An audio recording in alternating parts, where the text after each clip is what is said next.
Michezo, karibu tuendelee kuizungumza michezo. Kubwa zaidi leo tuko na Justin Kesi, mwamba kabisa, kuzungumza mengi ambayo yanahusiana na michezo. Lakini kubwa tunaanza na mkutano wa hapo jana. Tunafahamu mengi yalijitokeza, mkutano ambao ulikuwa unahusisha wizara yenye dhamana ya michezo pamoja na timu za Simba pamoja na Young Africans, bila kusahau bodi ya ligi kwa ujumla. Mengi yamejitokeza mpaka kufikia hapo jana kwenye hili sakata, lakini kubwa tunalotaka kuanza nalo kwa Justin Kesi ni hapa ilipofikia hadi wizara kuamua kuweza bodi ya ligi kupeleka hili sakata kwa serikali. Ni kwamba wamefeli kutatua hili jambo, ama tunaanza kulitafsiri vipi hili sakata hadi kufikia hapo jana?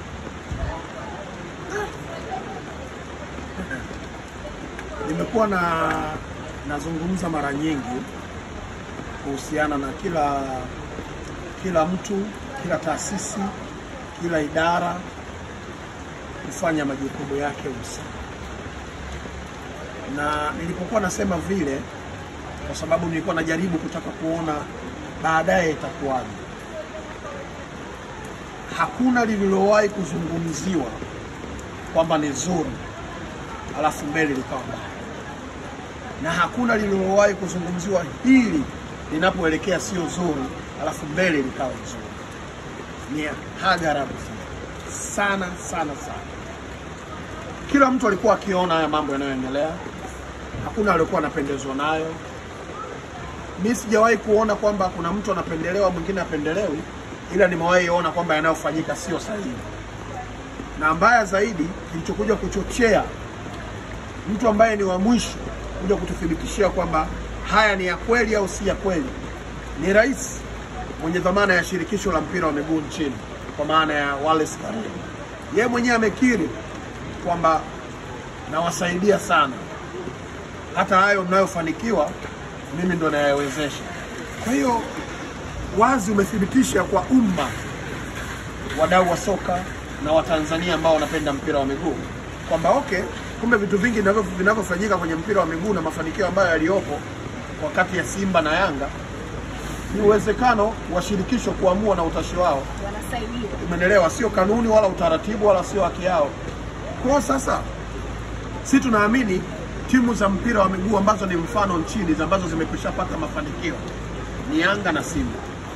Yanga bingwa mara nyingi ndani, lakini saa hii yupo anajipambanua kutaka kujiweka katika hali nzuri kwenye michuano ya kimataifa ambayo mara ya mwisho hapa ametoka kwenye hatua ya ya makundi, si ndivyo? Ukija kwa Simba, mara kwa mara amekuwa anaingia robo finali, na sasa yuko kwenye hatua ya robo finali na Al Masry ya Misri. Lakini ndio bingwa wa pili mara nyingi kwenye ligi yetu, si ndio? Badala ya Yanga. Simba alibeba mara 4 mfululizo hapa ndani. Yanga sasa amebeba mara 3. Na wewe mwenye rais mwenye shirikisho unawaambia Pamba Jiji, KMC, Ihefu sijui, Singida sijui, Black Stars, wale wengine Fountain Gate, kuna wale wa Mtwara na Mungo Yesilindi, kuna Prisons, Mashujaa na zingine zote, kwamba ubingwa wa Yanga na Simba ni shirikisho ndo linaamua. Unatengenezwa. Si ndio alichotuambia au umemuelewaje? Mimi sijamuelewa. Kwamba mafanikio hayo aliyoyapata mimi nimeyasaidia, nimesababisha kwa kiwango cha hali ya juu. Yaani si uwekezaji wa hao wadhamini wao, si uongozi mzuri uliopo kati ya klabu ya Simba na Yanga, si mabenchi ya ufundi, si nyota waliopo pale Simba na Yanga. Ndio tafsiri yake. Na ukitaka kufikiria ukajiongeza zaidi, kwa sisi ambao huwa tunaendaga kule nyuma kule muona nyuma ya TV. Maana sometimes sasa hivi TV za kisasa si nyembamba hivi. Tunataka tuone huku nyuma kuna nini, mtu huyu anaingiaje. Ndio tunapogundua kwamba kumbe Azam FC wale nyota walivyokuwa kabambe, kina Mendoza, Bitegeko, wale kina sijui Jibrisila, Msindo, Faisal Salum, Feitoto, zawadi kutoka kwa Mwenyezi Mungu, kiungo mshambuliaji namba 10 bora kabisa, top 10 wanaocheza ligi za ndani ya Afrika, yuko pale. Top 10 ya wachezaji wa Kiafrika wanaocheza ligi za ndani, Faisal Salum yuko pale. Kumbe ni kazi bure. Kwa nini? Last season benchi la ufundi la Azam FC lilikuwa na Yusuf Dabo na Bruno Feli. Hawa wote hawa benchi lao la ufundi walichukua tuzo zaidi ya 3 ya makocha bora wa mwezi, ambapo ilikuwa inaenda kwa Bruno Feli kwa sababu ya vigezo, lakini tunajua ile ni ya benchi la ufundi zima ambao kocha mkuu alikuwa ni Dabo. Kwa ile yote wanayofanya kina CEO Popat, Bahresa na timu yake na vijana wake, kina Zaka, kina Ibwe, kazi bure. Yani ni mpaka TFF waamue kuwapa mafanikio accordingly to president wa federation. Sio mimi, yani kaongea nani? President. Sasa ile ndo ambayo mimi siitaki, na ndio imepelekea leo hii badala, kwa sababu huyu waziri huyu mwenye dhamana ya habari, utamaduni, sanaa na michezo, Profesa Palamagamba Aidan Kabudi Nyaruko, huyu ni waziri mwenye hizo tasnia hizi 4: habari, sanaa, utamaduni na nini na michezo. Huyu waziri na vyombo vyake vyote vya Dar es Salaam, rais huyu wa shirikisho amesema vyombo vya Dar es Salaam vina mambo yake ya uchafu, watajua wenyewe, yeye atadiri na Tanga. Alafu waziri huyu ndo leo hii inabidi atolee msaada shirikisho hilo. Hapo unanielewa vizuri? Nakuelewa. Yani ndio mwenye anasimamia pale. Hakuna sanaa itakayoweza kufika kokote bila habari. Yes. Yani sisi tukihabarisha ndo watu watajua sanaa yetu hii hapa. Sanaa yetu inafanya hivi. Kwa sababu hao wasanii ambao walioshika sanaa bora hapa nchini, huyo Diamond Platnumz ambaye amepata tuzo juzi ya Trace Zanzibar 92.5 mjini Cairo. Sawa? Imemwonyesha kwamba ni msanii wa Kiafrika anayefanya vizuri kimataifa. Yeye mwenyewe ana chombo cha habari. Alikiba ana chombo cha habari. Hiyo nazungumzia sanaa. Utamaduni wenyewe unahitaji habari usukume. Wizara ya Afya, Wizara ya Madini, Wizara ya Utalii, Wizara ya Miundombinu, bila habari, yani wewe huwezi kujua kwamba SGR ishakamilika. Nadhani unanielewa vizuri. Kwa kuna shida pahala ambayo linakosesha kutengeneza imani. Kutengeneza imani. Hakuna mtu ulimwenguni tangu dunia kuumbwa ambaye hawezi kufuata utaratibu wala sheria. Ukiwepo, hakuna mtu duniani ambaye hasiyeweza kufuata utaratibu utakaokuwa umewekwa, lakini ukiwa unafuatiliwa, yani utaratibu umewekwa alafu umewekewa na misingi kwamba lazima ufuatwe. Sasa wewe katika sisi kutuaminisha kwamba kuna kanuni ambazo lazima zifuatwe za uendeshwaji wa mpira wetu, wewe unasema wewe unazitengua. Hii nchi ni ya utawala wa kisheria. Lakini wewe unatuambia kwamba unautenguaga, unatumiaga busara zako. Yes, kwenye vifungu vya sheria. Yani fanya yote, huwezi kutumia busara kumpa mtu ubingwa. Haijawahi tokea ulimwenguni. Yani naomba FIFA tafute mtafsiri akawatafsiria hiyo kauli kwa sisi tulioelewa. Kwa nini tija au hoja yako direct sasa? Ukiona wizara au akija waziri pale na naibu wake na katibu wake Gerson Msigwa, wakaja na, kwa sababu Gerson Msigwa pia ana kofia mbili, pia ni msemaji mkuu wa Jamhuri ya Muungano wa nini wa Tanzania. Maana yake wizara zote pia anazisemelezea yeye. Anaenda kukuita wewe uliyesema habari za Dar es Salaam zote mbovu, za Tanga ndo OBA, kuongelea TFF na Taifa Stars. Maana yake amewatoa akili. Amewatoa?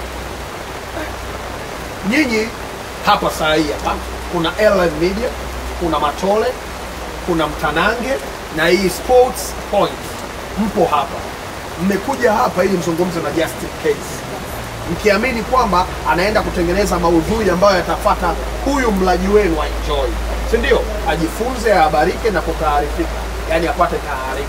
We good. Lakini mkija hapa mimi nikasema bwana mimi siwezi kuchambua, na wapeni huyu ndo kiboko kabisa. Na wapeni huyu ndo kiboko kabisa. Tafsiri yake ni nini? mimi mtanithamini tena? Umenielewa eh? Yaani wewe unaongoza shirikisho ambalo sasa hivi ndio shirikisho ambalo linaonekana lina mafanikio zaidi, sio tu Tanzania, Afrika Mashariki na nini na Kati. Na ndio maana kwenye Sekafa nzima wamemheshimu Uncle Wallace Karia. Smart. Yaani mimi hapa nakuhakikishieni nyinyi, yule jamaa ni smart na anajua anachokifanya.